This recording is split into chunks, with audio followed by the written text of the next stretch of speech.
नमस्कार, स्वागत है साहित्यिक झरोका चैनल पर। आज हम करेंगे ध्रुव स्वामिनी नाटक के प्रमुख स्त्री पात्र। हम सब जानते हैं कि ध्रुव स्वामिनी जयशंकर प्रसाद का एक प्रसिद्ध नाटक है। 1933 ईस्वी में इसकी रचना की गई थी और ये एक स्त्री को नायिका के रूप में स्थापित करने वाला नाटक है, यानी स्त्री प्रधान नाट्य रचना है। तो आइए इसमें जो प्रमुख स्त्री पात्र हैं उनके बारे में जानते हैं। सबसे पहले हम बात करेंगे ध्रुव स्वामिनी की, जो कि इस नाटक की नायिका भी हैं और इन्हीं के नाम पर नाटक का नामकरण भी किया गया है। देखिए, ध्रुव स्वामिनी की अगर बात करें तो बुद्धिमान और वीर स्त्री हैं। बुद्धिमान कैसे? क्योंकि वो अपनी बुद्धि का प्रयोग करके शकराज के शिविर में पहुंच जाती है और इसके साथ साथ अपनी वीरता का भी प्रदर्शन वो करती है। शकराज की बातों से वो डरती नहीं है, बल्कि शकराज के महल में चंद्रगुप्त को अपने साथ स्त्री वेश में ले जाती हैं और इसके साथ साथ जो अन्य सामंत कुमार हैं वो भी पालकी में स्त्रियों के वेश में जाते हैं और वहां पर जाकर वो युद्ध करते हैं और शकराज को मार दिया जाता है चंद्रगुप्त के द्वारा। तो इस तरह हमें पता चलता है इस घटनाक्रम से कि जो ध्रुव स्वामिनी है वो एक बुद्धिमान और वीर स्त्री है। इसके साथ साथ देखें कि स्वाभिमानी नारी। देखिए, ध्रुव स्वामिनी एक स्वाभिमानी नारी है। अपने स्वाभिमान को वो नहीं त्यागना चाहती। जब रामगुप्त ये निर्णय ले लेते हैं कि ध्रुव स्वामिनी को उपहार के रूप में भेज दिया जाएगा शकराज के सामने, तो वो अपने स्वाभिमान को बचाने के लिए पहले तो रामगुप्त से निवेदन करती है कि वो उसकी पत्नी है और पति होने के नाते रामगुप्त का ये फर्ज बनता है कि वो उसकी रक्षा करे। लेकिन जब रामगुप्त ऐसा करने से इनकार कर देते हैं तो अपने स्वाभिमान को बचाने के लिए वो आत्महत्या करने का प्रयास भी करती है। लेकिन उसके पश्चात अगर देखें तो अंतिम जो अंक है उसमें भी वो अपने स्वाभिमान का परिचय देती है। रामगुप्त की अधीनता वो स्वीकार नहीं करती और पुरोहित से ही कहती है कि ऐसे विवाह का कोई औचित्य नहीं है और मुझे इससे मुक्ति चाहिए। अपने स्वाभिमान की रक्षा के लिए वो परंपराओं का त्याग करती है। इसके साथ साथ देखिए, विवशता व दुख की शिकार है। ये तो हमने देखा ही है। जब हमने इसका प्रथम अंक देखा तो वहाँ पर पता चलता है शुरू में जब खड्गधारणी उसके पास आती है तो वो अपनी विवशता को व्यक्त करती है। इसके साथ साथ रामगुप्त के सामने उसका गिड़गिड़ाना, उसका रोना कि वो उसकी सहायता करे, एक पति होने के नाते उसकी रक्षा करे। और वो दुख की भी शिकार है क्योंकि वो उत्साहित दिखाई नहीं देती प्रारंभ में। जब मंदाकिनी उसके पास जासूस बनकर आती है तब उससे भी वो दुख भरी बातें ही करती है, यानी अपने जीवन की निराशा की अभिव्यक्ति वो करती है। तो इससे हमें पता चलता है इस घटनाक्रम से कि परिस्थितियों के कारण वो विवशता और दुख की शिकार है। इसके साथ साथ सच्ची प्रेयसी है। देखिए, सच्चे मन से वो चंद्रगुप्त से प्रेम करती है क्योंकि उसके पिता ने जब समुद्रगुप्त को सौंपा था ध्रुव स्वामिनी को उपहार के रूप में, तब भी वो वाग्दत्ता के रूप में जब आई थी तो वो चंद्रगुप्त के लिए आई थी। और हृदय से वो चंद्रगुप्त से प्रेम भी करती है, लेकिन बाद में धोखे से रामगुप्त उससे विवाह कर लेते हैं और वो उसे स्वीकार भी कर लेती है। लेकिन वो रामगुप्त से प्रेम नहीं करती, वो सच्चे हृदय से चंद्रगुप्त से ही प्रेम करती है। विद्रोहिणी स्त्री है। विद्रोह का भाव कब प्रकट होता है? जब वो इस बात से इनकार कर देती है कि वो रामगुप्त की पत्नी बनना स्वीकार नहीं करती, तो वहां पर हमें उसके विद्रोह के भाव की अभिव्यक्ति होते हुए दिखाई देती है। वो परंपराओं का, रूढ़िवादिता का विरोध करती है। वो ये मानती है कि जब एक पति अपनी पत्नी की रक्षा नहीं कर सकता तो पत्नी उसे क्यों अपना पति माने? ऐसा अधिकार क्यों है? ऐसे नियम क्यों है? क्या धर्म में इसके विरुद्ध कोई नियम नहीं?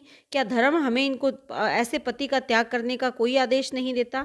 इस प्रकार के जो उसके भाव हैं वो विद्रोहिणी स्त्री के भाव हैं। व्यवहार कुशल नारी है। देखिए, व्यवहार कुशल और भावुक व सहृदय नारी, ये दोनों पॉइंट लगभग एक ही बातें इसमें है कि वो व्यवहार में कुशल है। पहले वो खड्गधारणी से बहुत ही प्यार प्रेम से बातें करती है, उससे कुछ पूछना चाहती है। उसके बाद अगर देखिए, मंदाकिनी से जो उसका व्यवहार है, सामंत कुमारों से जो उसका व्यवहार है और जो कोमा और महिर देव से उसका जो व्यवहार हमें इस नाटक में दिखाई दिया, वो कैसा व्यवहार है?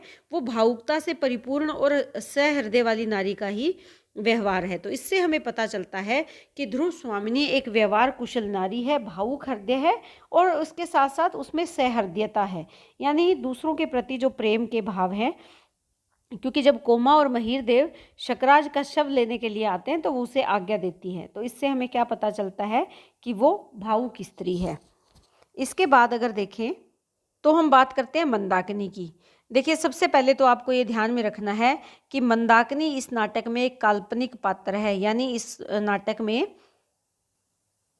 जो मंदाकिनी है वो एक काल्पनिक पात्र है। काल्पनिक पात्र कैसे है कि इतिहास में मंदाकिनी का कहीं पर भी कोई जिक्र नहीं मिलता। इतिहास में समुद्रगुप्त का जिक्र मिलता है, चंद्रगुप्त का जिक्र मिलता है, रामगुप्त के बारे में पता चलता है, लेकिन मंदाकिनी की कहीं पर भी कोई ऐतिहासिक जानकारी नहीं है। इसीलिए हम इसे एक काल्पनिक पात्र मान रहे हैं, क्योंकि नाटककार अपने नाटक को रोचक बनाने के लिए, कथा को सुगठित करने के लिए काल्पनिक पात्रों का चयन करता है। तो इसीलिए जो मंदाकिनी है वो एक काल्पनिक पात्र है। वह चंद्रगुप्त की बहन है, क्योंकि हमें जब पता चलता है कि वो ध्रुव स्वामिनी को भाभी कहकर संबोधित करती है, जिससे हमें पता चलता है कि वो चंद्रगुप्त की या रामगुप्त की बहन है। अब जानते हैं इनके चरित्र के बारे में, इनके व्यवहार के बारे में। पहला जो इनकी विशेषता है वो है अभिनय में पारंगत है। ये अभिनय यानी नाटक में पारंगत कैसे है? जब प्रारंभिक अवस्था में ये खड्ग धारिणी के रूप में आती है ध्रुव स्वामिनी के पास, तो अच्छा अभिनय करती है। और कैसा करती है? एक गूंगी स्त्री का अभिनय करती है, अर्थात वो कुछ बोल नहीं सकती। उसको देखकर हमें पता चलता है कि ये अभिनय में पारंगत है, और वो ये कहती है कि परिस्थितियों को देखते हुए गूंगा बने रहने में ही भलाई है। अर्थात जहाँ पर विरोधी भाव कार्य ना करे, वहाँ पर जैसी परिस्थितियाँ उसके हिसाब से चुप्पी ही धारण कर लेनी चाहिए। इसके साथ साथ देखते हैं कर्तव्यपरायण है। देखिए, कर्तव्यपरायण यानी अपने कर्तव्य से ये विमुख नहीं होती। ये चाहती है कि ध्रुव स्वामिनी को समझाया जाए कि वो चंद्रगुप्त की सहायता करे। उसके बाद ये चंद्रगुप्त को भी समझाती है कि तुम्हें ध्रुव स्वामिनी की रक्षा करनी चाहिए और रामगुप्त का विरोध करना चाहिए। और इसके साथ साथ एक घटनाक्रम में हमने ये भी जाना था, तो ये कहती है कि तुम्हारा जीवन व्यर्थ नहीं जाना चाहिए। देश को बचाने के लिए, देश की सेवा के लिए या राष्ट्र के लिए तुम्हें अपना जीवन जो है वो न्यौछावर करने में पीछे नहीं हटना चाहिए। और सत्य मार्ग कठिन तो है, लेकिन उसी पर चलना तुम्हारे लिए उचित होगा। ये खुद को ही समझाती है। ये मंदाकिनी का स्वगत कथन है। तो इससे हमें पता चलता है कि ये अपने कर्तव्य के प्रति कितनी निष्ठावान है, कि कर्तव्यपरायण की ओर अग्रसर स्त्री है, निर्भीक नारी है। निर्भीक यानी डर से रहित। जब पुरोहित के सामने धर्म की बातें होती है या संबंधों की बातें होती है, तब मंदाकिनी खुले विचार व्यक्त करती है, चाहे वो सभा में करती है, जब सभा बुलाई जाती है अंतिम अंक में, या फिर चंद्रगुप्त को प्रेरित करने में जब प्रेरणा देती है। इसके साथ साथ ध्रुव स्वामिनी को भी प्रेरणा देती है। तो हमें पता चलता है कि ये घटनाओं से घबराने वाली स्त्री नहीं है, परिस्थितियों से डरने वाली स्त्री नहीं है, बल्कि ये दूसरों को समझाने वाली है। और जब पुरोहित को धर्म के बारे में और रामगुप्त और ध्रुव स्वामिनी के वैवाहिक संबंध के बारे में मंदाकिनी ही बताती है कि इनका जो वैवाहिक संबंध है वो धर्म के अनुसार उचित नहीं है। आपने इनको वैवाहिक बंधन में तो बांध दिया, लेकिन धर्म में ऐसा क्यों नहीं है, ऐसा नियम क्यों नहीं है कि जो रिश्ता पनपा ही नहीं उसे हम खत्म करने का अधिकार क्यों नहीं रखते। तो इस तरह वो निर्भीकता पूर्ण अपने विचारों की अभिव्यक्ति सभा के सामने भी करती है। प्रेरणादायी स्त्री है। मंदाकिनी केवल चंद्रगुप्त को प्रेरणा नहीं देती, बल्कि ध्रुव स्वामिनी को भी प्रेरणा देती है। जब ध्रुव स्वामिनी प्रथम दृश्य में निराशा के भाव से ग्रस्त है, तब वो बेल या वल्लरी को दिखाकर उदाहरण देती है कि ये काई जो खुद तो आगे नहीं बढ़ पाई, लेकिन इस काई ने क्या कार्य किया? इस काई ने बेल को सहारा देने का कार्य किया, जिससे कि बेल ऊंचाई की तरफ बढ़ रही है। तो इस तरह देखते हैं। उसके पश्चात वो जब चंद्रगुप्त से मिलती है, तो चंद्रगुप्त को भी समझाती है और उसे प्रेरणा देती है कि तुम्हें राष्ट्र की रक्षा करनी चाहिए और यही तुम्हारा कर्तव्य है। और इसके साथ साथ तुम्हें वाग्दत्ता जो तुम्हारी ध्रुव स्वामिनी है उसकी भी तुम्हें रक्षा करनी चाहिए। तो ये ध्रुव स्वामिनी और चंद्रगुप्त के लिए प्रेरणा स्रोत का भी कार्य करती है। कोमल है और करुणामयी है। देखिए, कोमलता का भाव है इसमें, ध्रुव स्वामिनी के प्रति भी कोमल भावों की अभिव्यक्ति की है। इसके साथ साथ हम देखें, जब कोमा और मिहिर देव शकराज का शव लेने के लिए आते हैं, तब भी मंदाकिनी ध्रुव स्वामिनी को समझाने में कोमा की सहायता करती है और वो शव ले जाने के लिए ध्रुव स्वामिनी उन्हें आज्ञा दे देती है। तो इस घटना से हमें पता चलता है कि जो मंदाकिनी है वो कोमल और करुणामयी है, अर्थात उसके हृदय में कोमलता के और करुणा के भाव हैं। इसके बाद कोमा भी यहाँ पर प्रमुख नारी पात्र के रूप में है, लेकिन ये भी प्रसाद के नाटक में एक काल्पनिक पात्र है और आचार्य महिर देव की पालिता पुत्री हैं, शकराज की प्रेमिका है।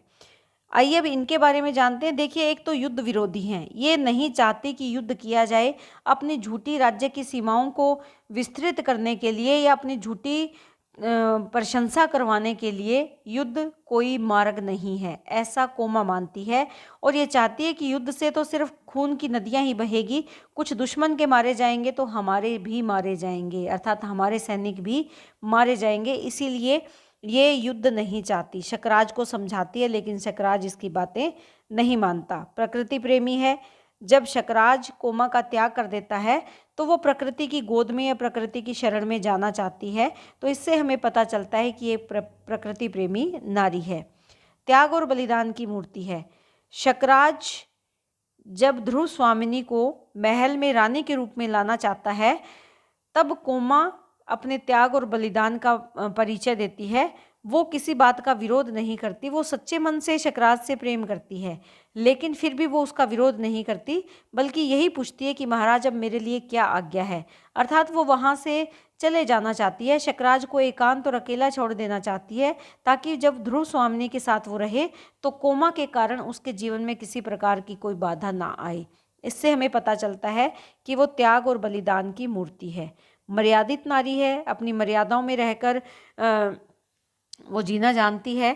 इसी के कारण वो इस बात का विरोध भी करती है कि तुम्हें ध्रुव स्वामिनी को कभी भी अपने युद्ध की संधि के लिए प्रयोग नहीं करना चाहिए। शकराज को समझाती है कि नारी का इस्तेमाल तुम्हें युद्ध या राजनीति में नहीं करना चाहिए, और इसीलिए वो नारी की मर्यादा को भी समझती है कि ध्रुव स्वामिनी के साथ तुम ऐसा अत्याचार नहीं कर सकते, क्योंकि वो एक नारी है, किसी की पत्नी है, उसके साथ इस प्रकार का व्यवहार एक राजा को शोभा नहीं देता। तो इस घटनाक्रम से हमें पता चलता है कि वो एक मर्यादित नारी है।